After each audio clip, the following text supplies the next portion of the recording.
मिथिलांचल का एकमात्र TV channel Mithila much news अब यूट्यूब पर भी। आप यूट्यूब पर मिथिला मच न्यूज सब्सक्राइब कर न्यूज के लिए रहें अपडेट। इसके अलावा पोर्टल पर www.mithilamachnews.com पर भी दिन भर की खबरें ब्रेकिंग के साथ। दरभंगा जिलाधिकारी डॉक्टर एस.एम. त्यागराजन ने शनिवार को अपने कक्ष में चिकित्सा क्षेत्र से जुड़े हुए सभी प्रकरण चिकित्सा पदाधिकारी, डीएमसीएच अधीक्षक, प्राचार्य, सिविल सर्जन सहित सभी अधिकारियों की बैठक कर चिकित्सा केंद्र में मरीजों की सुविधा बहाल करने, दवा उपलब्ध करने सहित कई महत्वपूर्ण बिंदु पर चर्चा की। इस मौके पर कई लोग मौजूद थे। तो सब जगह उपलब्ध है।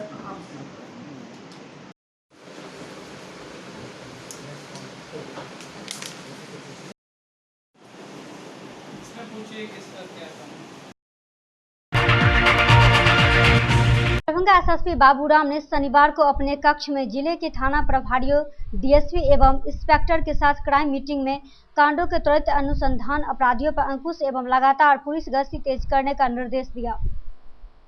बता दें कि विगत कुछ दिनों में अपराधियों की संख्या बढ़ने पर बिहार के मुख्यमंत्री और डीजीपी काफी चिंतित थे। उन सभी जिले के एसएसपी को ऐसे अपराधी तत्वों पर कड़ी कार्रवाई करने एवं लगातार गश्ती तेज करने का निर्देश दिया था।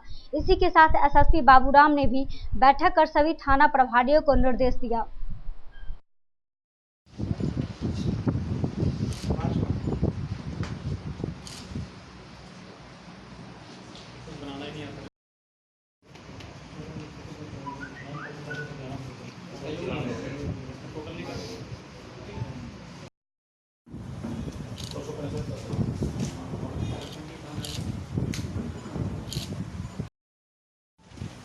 सुरक्षा में नहीं, आदत तो कितना की चाहिए?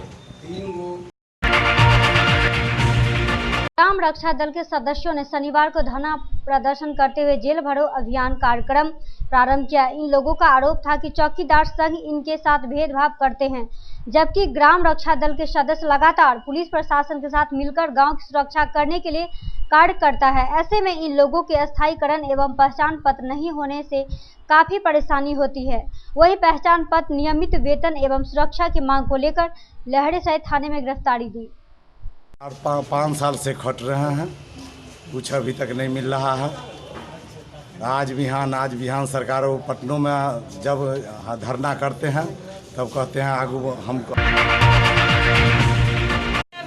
आज हम लोग जेल भरो अभियान के अंतर्गत यहाँ पे प्रमंडल में, बिहार के 5 प्रमंडल में हम लोग यहाँ पे हैं, आए हुए हैं और हम लोग जेल भरो अभियान को लेकर के यहाँ पे थाने में पहुँचे हुए हैं। क्या नाम हुआ आपका? मेरा नाम हिरेन पासवान हुआ, जिला के मधुबनी जिला। कमाल है। शुक्रवार को लहड़ेसराय सर्किट हाउस बिहार राज्य अल्पसंख्यक आयोग के अध्यक्ष प्रोफेसर मोहम्मद यूनुस हुसैन हकीम ने प्रेस वार्ता करते हुए कहा कि सच्चर कमेटी की रिपोर्ट के मुताबिक मुस्लिमों की स्थिति दलितों से भी बदतर है और उन्होंने अल्पसंख्यक कल्याण की सभी योजना धरातल पर सही से उतारा जाए, इसकी सभी को हिदायतें दी। साथ ही उन्होंने कहा कि सच्चर कमेटी की रिपोर्ट में जो बातें सामने आई है उसमें कही गई है कि मुसलमानों की स्थिति दलितों से भी बदतर है। सरकार को चाहिए था कि दलितों के बराबर उन्हें हक देना चाहिए। उन्होंने मुख्यमंत्री नीतीश कुमार के न्याय के साथ विकास की योजनाओं की तारीफ करते हुए कहा कि सभी समाज के लिए समान रूप से बेहतर काम कर रहे हैं। अल्पसंख्यक की योजना सही से जमीन पर पहुंच रही है कि नहीं, यही देखने के वे बतौर आयोग के अध्यक्ष दरभंगा आए थे। अल्पसंख्यक कल्याण की योजनाओं का दरभंगा में बेहतर काम हो रहा है, हालात अच्छे हैं, जहां कमी है वहां जागरूकता बढ़ाने की जरूरत है। उन्होंने कहा कि हमने अल्पसंख्यक विद्यालय खोलने के लिए जल्द भूमि आवंटन का पदाधिकारी को आदेश दिया है। उन्होंने खाद्य सुरक्षा योजना के तहत अल्पसंख्यक समाज के लोगों को दी जा रही लाभ का अलग से ब्यौरा मांगा। कहा कि समाज के शिक्षित लोग सरकारी योजनाओं को जमीन पर उतारने में गरीबों की मदद करें।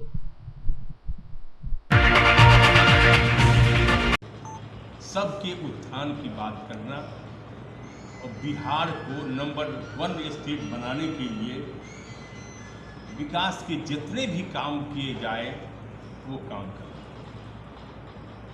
इस क्रम में हर जाति धर्म के लिए काम हुआ। ये देश हमारा जो है यूनिटी इन डाइवर्सिटी है।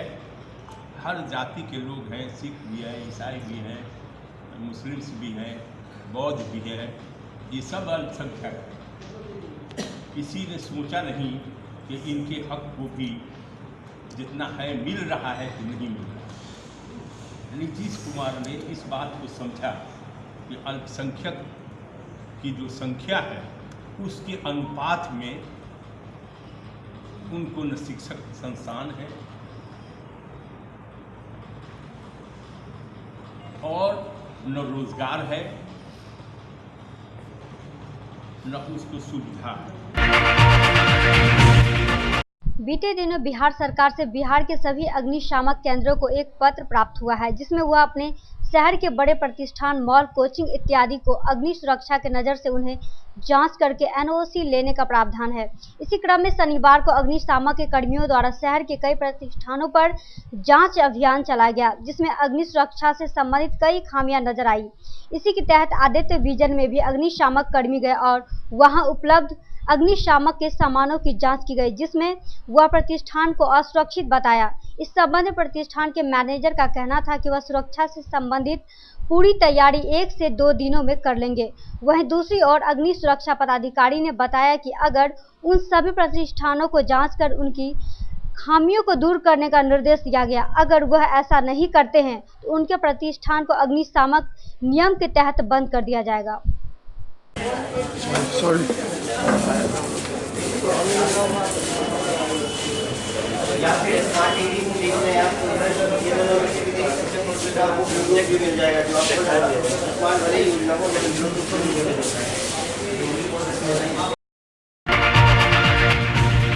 सीजन में हम लोग आए हैं। सबसे पहले इनको फायर एक्सटिंग्विशर देखे हैं। जो भी इनके पास 4 फायर एक्सटिंग्विशर है उनमें वो माने काम लायक नहीं है। इनमें एबीसी फायर एक्सटिंग्विशर लगना चाहिए और वो नहीं है। हम इनको दिशा निर्देश दिए हैं कि 10 तारीख तक ये लगा ले। अगर 10 तारीख तक ये नहीं लगाएंगे तो इनके ऊपर फायर एक्ट के तहत नियम लगाया जाएगा और आदित्य विजन को सील किया जाएगा। बताइए यहाँ तो लगा हुआ है, कितना लगा हुआ नहीं लगा हुआ तो कौन सा यहाँ पे मटेरियल यूज होना चाहिए जो कि यहाँ पे नहीं लगा हुआ है। जो कुछ निर्देश दिए हैं, पहले यहाँ पे CO2 लगा था, उसका दूसरा बोल रहा है कि कुछ ABC ऐसे कुछ था पहले, अभी CO2 लगाना है। इसे यहाँ पे लगा हुआ टोटल भी हम लोग के पास, उनका कहना है कि यहाँ पे कम से कम 12 लगना है। अभी कितना लगा हुआ आपके पास? अभी मेरे पास 4 लगा हुआ 4। तो फिर आगे आप क्या करेंगे? आगे हम लोग जो इन लोग का कहना है उसके पर हम लोग काम करेंगे और जो रिक्वायरमेंट होगा इन लोग का वो करेंगे, साथ में इनका NOC जो होगा वो लेंगे हम लोग। तो कितने दिनों से आप ये संस्था आपके यहाँ चल रही है? ये हम लोग का 2016 से चल रही है यहाँ पे। चल रही है, अभी तक आपने NOC नहीं लिया? पंजाब हरियाणा जाने के लिए दरभंगा जंक्शन से एकमात्र खुलने वाली जननायक एक्सप्रेस में इन दिनों लोगों की काफ़ी भारी भीड़ देखी जा रही है। यात्रा करने वाले यात्रियों का कहना है कि अगर वह समय से पहले नहीं आएंगे तो उन्हें सीट नहीं मिलेगी, इसलिए सवेरे ही गांव से आते हैं और यहां वॉशिंग पिंड पर ही जब ट्रेन में लगती है तो वही सीट लेते हैं और ट्रेन खुलने का इंतजार करते रहते हैं, जबकि ट्रेन खुलने का समय शाम के 5 बजे है। परंतु यात्रा करने वाले यात्री सवेरे आकर ही अपना जगह बोगी में ले लेते हैं। जब इस बारे में स्टेशन अधीक्षक अशोक कुमार सिंह से पूछा गया तो उन्होंने कहा कि इन लोगों को RPF के द्वारा भगा दिया जाता है, फिर भी वह लोग जो यात्रा करने वाले होते हैं उन्हें अपनी सीट की चिंता होती है और उन्हें सीट लेने के लिए 1 फीट पर ही अपना जगह लेने पड़ते हैं।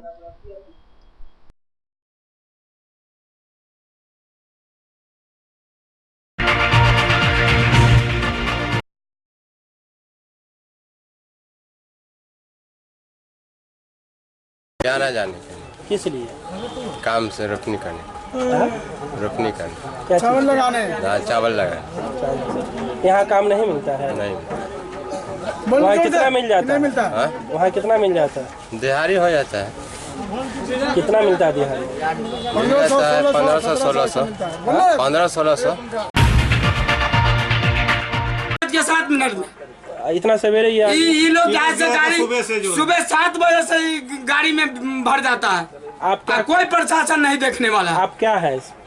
हम लोग वर्कर है, कारपेंटर है। क्या अभी आप देखे आपकी झंझट कर रहे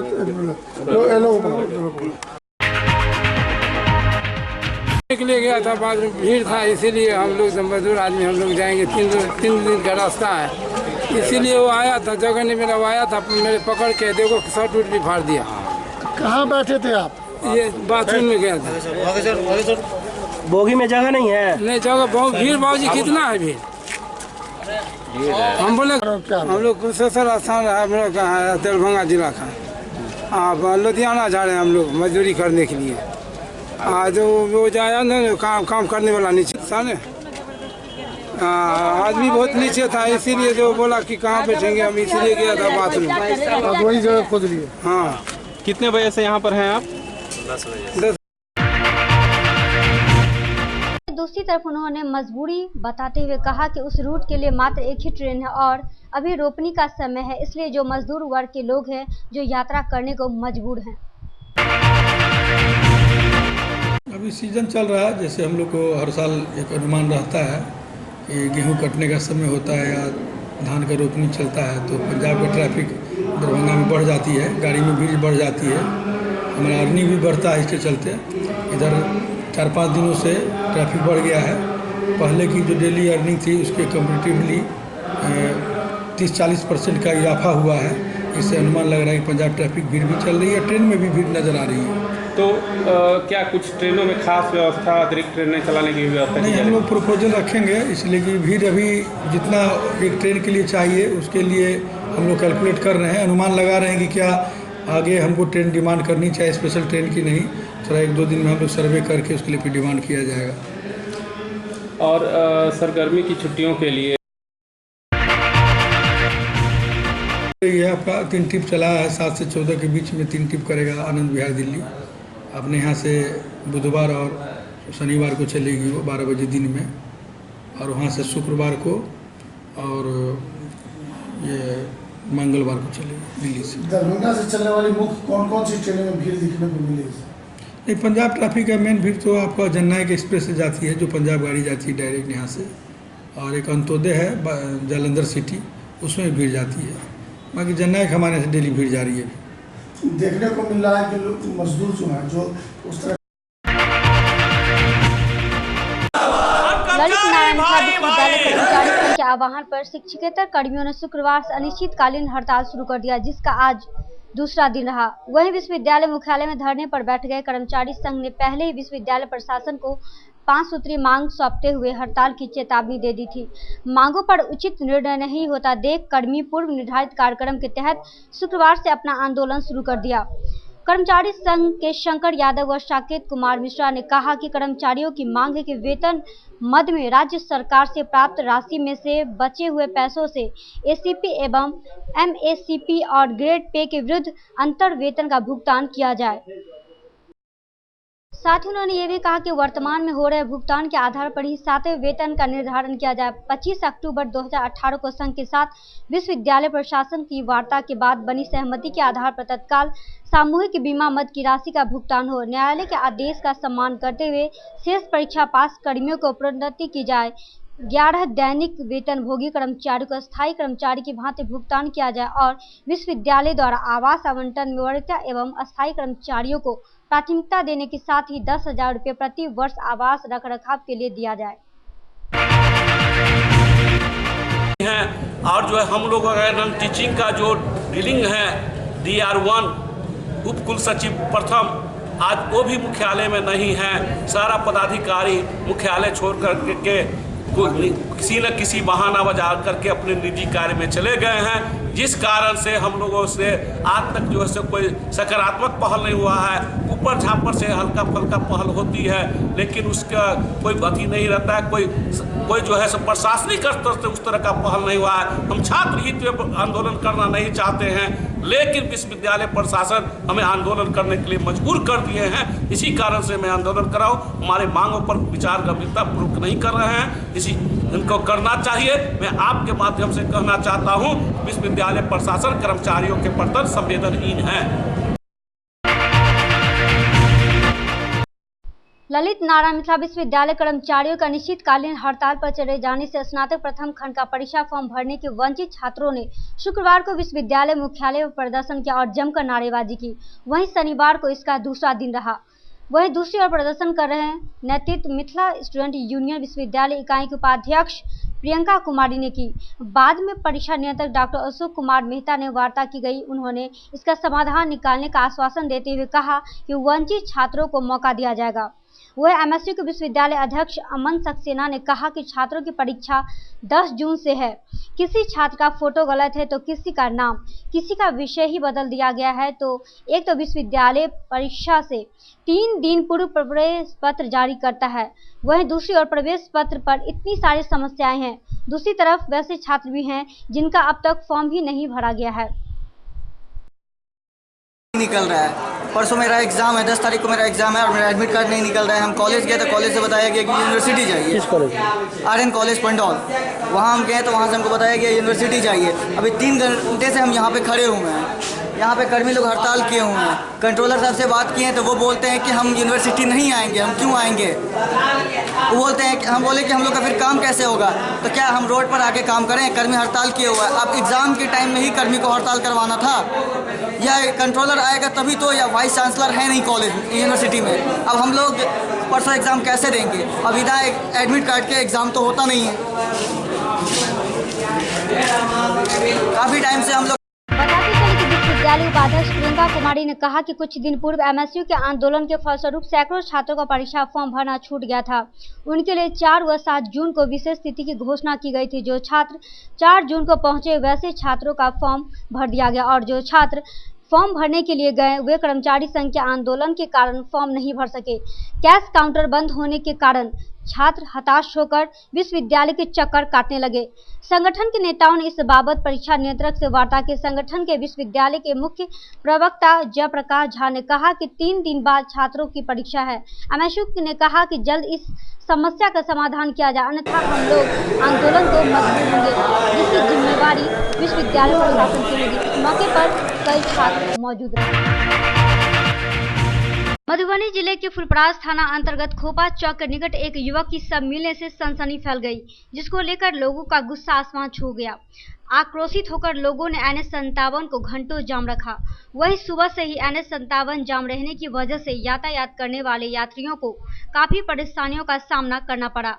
बताया जाता है कि मृतक युवक पड़ोस के ही गांव का रहने वाला था और इस युवक की हत्या प्रेम प्रसंग में हुई है। हालांकि फुलपरास SDPO सुनीता कुमारी घटनास्थल पर पहुंचकर यातायात खाली करवाने में जुटी रही और आक्रोशित लोगों को समझा बुझाकर जाम हटाने की लगातार प्रयास करती नजर आई।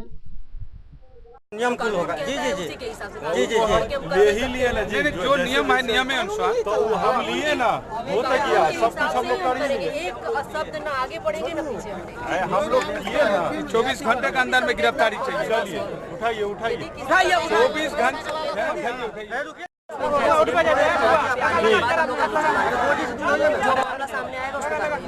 जैसे लड़की का आरोप है, उसका पिताजी और परिजन द्वारा लड़की नाबालिग है, उसका बयान का नहीं वैल्यू।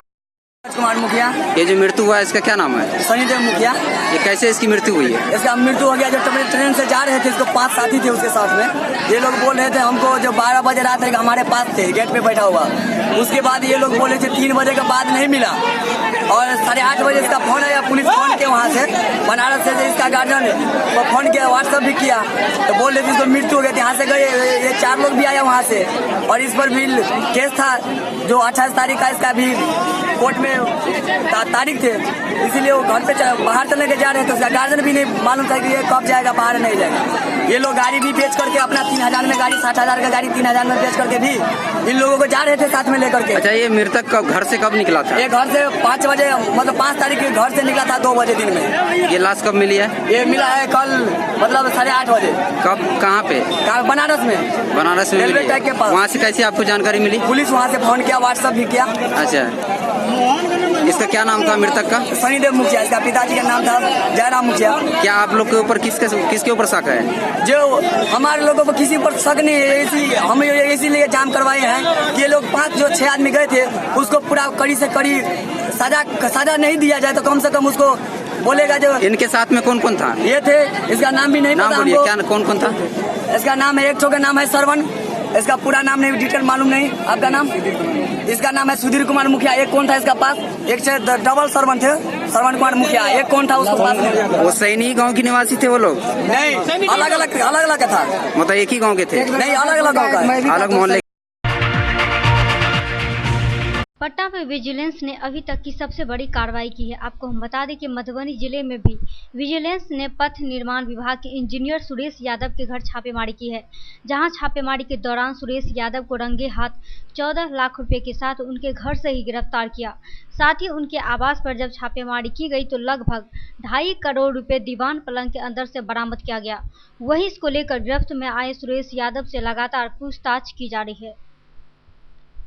अपने आवास पर पटेल नगर से लेते हुए सुरेश प्रसाद सिंह कार्यपालक अभियंता रोड कंस्ट्रक्शन डिपार्टमेंट एवं शशि भूषण कुमार कैशियर को रंगे हाथ गिरफ्तार किया गया। सर, उनके आवास पर और छापेमारी की गई तो और कितने पैसे बरामद किए गए? छापेमारी एक टीम कर रही है और काफ़ी राशि मिला है, लोग अपना मिलान करेंगे, वो लोग बताएंगे। लगभग क्या उम्मीद लगाई जा रही है? इससे अभी तक की निगरानी की सबसे बड़ी कामयाबी मानी जा रही है। हाँ, ये तो है, बड़ी कामयाबी है। लगभग कितने पैसे लगभग अंदाज से? लगभग अब वो गिनती नहीं, अपना गिनती कर रहे हैं, करोड़ से ऊपर है, 2.5 करोड़ करीब ऊपर है।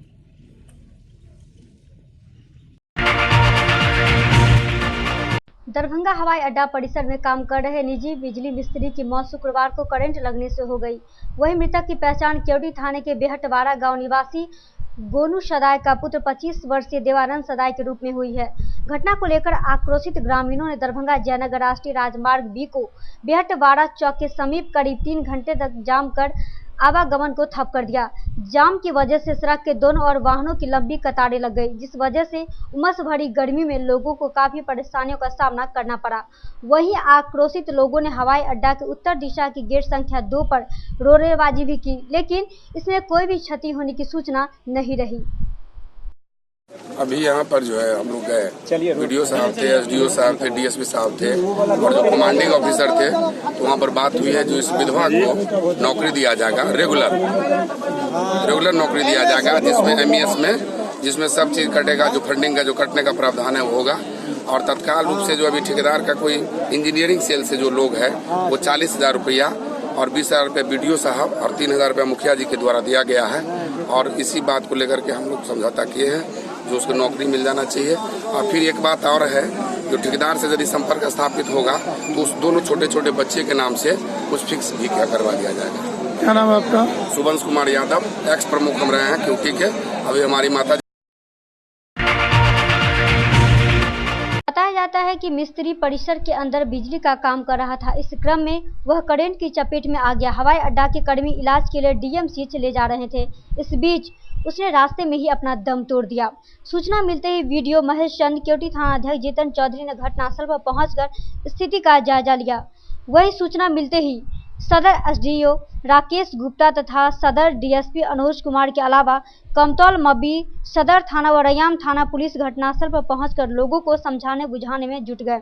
वही शाम करीब 6:30 बजे तक सदर SDO व सदर DSP की पहल एवं आश्वासन पर जाम समाप्त हुआ। उसका नाम बताया जा रहा है, उसमें कुछ एक्सीडेंट हो गया, फिर उसको डॉक्टर के यहाँ ले जाया गया इमीडिएट। तो फिर कुछ लोग फिर उसका फिर रोड जाम वगैरह हुआ था, कुछ मुआवजा की मांग किया गया था। तो हम लोग फिर गए एयरफोर्स वाले से बातचीत वगैरह किए, उसके पटना वगैरह की बातचीत हुआ। उसमें हुआ कि ठीक है, अभी तो हम लोग तत्काल इनको 20,000 रुपया वो पारिवारिक लाभ दे रहे हैं, प्लस 3,000 रुपया का कविन ट्रस्टी का लाभ दे रहे हैं। उसके बाद जो आरती देवी है उसको जीवन यापन करने के लिए हम लोग यहीं पर MES वाले में एक उसको नौकरी का प्रावधान का व्यवस्था हम लोग किए हैं। उस पर सहमति बनी है। अब जब से वो ठीक हो जाती है उसके बाद फिर यहाँ हम लोग काम पर इसको लगाएंगे, ऑफिस का काम में इनको दिया जाएगा। और जो मासिक वेतन होगा, जो उनका योग्यता होगी उसके हिसाब से सैलरी वगैरह फिक्स होगा, उस पर भी सहमति बन गई है। और कुछ पैसा अलग से भी हम लोग इनको मानवता के नाते भी कुछ हम लोग दिलवाने का प्रयास कर रहे हैं। वो भी अभी जस्ट इनके जो भाई वगैरह हैं उनको भी हम लोग भी उपलब्ध करवाते हैं। सर, सड़क जाम थी सर कितने? सड़क जाम लगभग 1 घंटा रहा है, तो थोड़ा सा समस्या तो था ही, लेकिन अब चालू हो गया है। ये लोग भी बहुत समझ रहे थे और बात हो गया। शहरपुर वातावरण में एयरफोर्स के भी लोग थे, सिटी के भी लोग थे, सब समझ। सर, आक्रोशित लोगों ने वायुसेना केंद्र पर कुछ पत्थरबाजी भी किया? नहीं, ऐसी कोई बात नहीं है। थोड़ा सा रहता है लोगों में, लेकिन ऐसा कोई कंफर्म कुछ ऐसा नहीं है। हम लोग यहीं पर ऐसा कोई बात नहीं है।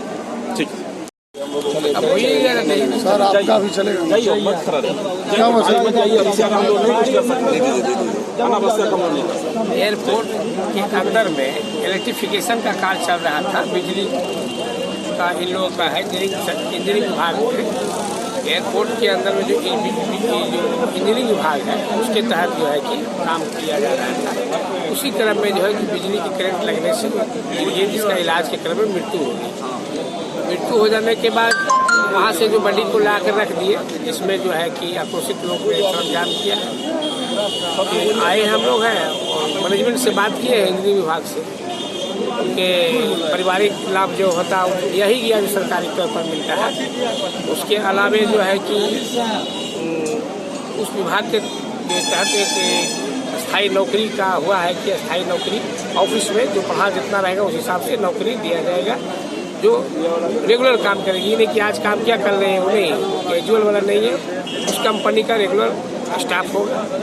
उस पर सहमति बन गई है, जब से जाएंगे ज्वाइन करेंगे। उसके अलावा उस कंपनी के लोगों में से जो है कि कंपनी के तरफ से जो कुछ मुआवजा भी दिया जाएगा, ठेकेदार की तरफ से मुआवजा दिया जाएगा। तत्काल उन लोगों की तरफ से भी तत्काल 40,000 रुपया दिया जा रहा है, उनके परिवार को और भी 40,000 रुपया दिया गया है। सर एग्जाम छूट गया सर, कोई सर सूचना मिली है कि कुछ रोडेबाजी भी हुआ है? बताया गया है कि आए थे आक्रोशित लोग में ढेरा पत्थर आने के बाद नदी पर चलाए हैं। उसको हम लोग देखेंगे, CCTV देखेंगे, जो अगर फोटोग्राफी होगी जो भी देखे होंगे ऐसा होगा तो देखेंगे, उचित करेंगे।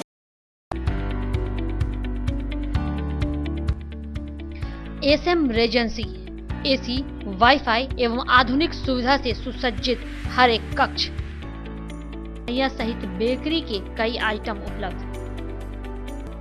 स्वादिष्ट फैमिली रेस्टोरेंट आपके स्वाद पर वर्षों से खरा। आपकी संतुष्टि हमारा विश्वास, अवश्य पधारें। Gurukul public school, TBDC road, Lahariasarai, Darbhanga. अनुभवी एवं भारत के अलग अलग प्रांत से शिक्षक शिक्षिकाओं द्वारा प्ले से 10वीं कक्षा तक CBSE पैटर्न से पढ़ाई की व्यवस्था। लड़के एवं लड़कियों के अलग अलग छात्रावास की उत्तम व्यवस्था, जो छात्रों के लिए अलग से पढ़ाई की व्यवस्था। स्कूल एडमिशन और डे बोर्डिंग के लिए जल्द संपर्क करें। Gurukul public school. Rose the Medicity by doctor MK Shukla, Darbhanga के ग्रामीण से शहर तक का एक विश्वास। रोज द मेडिसिटी, इमरजेंसी, शिशु एवं सामान्य के साथ हर चिकित्सीय व्यवस्था। संपर्क करें। Rose the Medicity, Digghi west, Misratola, Darbhanga. Mount Summer school, nursery से 10वीं तक छात्र एवं छात्राओं के लिए हॉस्टल की समुचित व्यवस्था। नामांकन के लिए संपर्क करें। Mount Summer school. Paras hospital, Mithilanchal का गौरव। आउटडोर में विशेषज्ञ चिकित्सकों की सुविधा। गंभीर मरीजों के लिए हाईटेक इमरजेंसी, हर सुविधाओं से लैस। Paras hospital, VIP road, Alalpatti, Darbhanga. Don Bosco school, BB Pakar, Darbhanga. CBSE 10+2 नई दिल्ली द्वारा मान्यता प्राप्त विद्यालय। सभी विषयों की कॉन्सेप्ट आधारित कक्षाएं। बच्चों के लिए छात्रवृत्ति की व्यवस्था। विज्ञान प्रयोगशाला, कंप्यूटर लैब एवं स्मार्ट क्लासेस की व्यवस्था। प्रारंभ, जल्द संपर्क करें। Don Bosco school, BB Pakar, Darbhanga.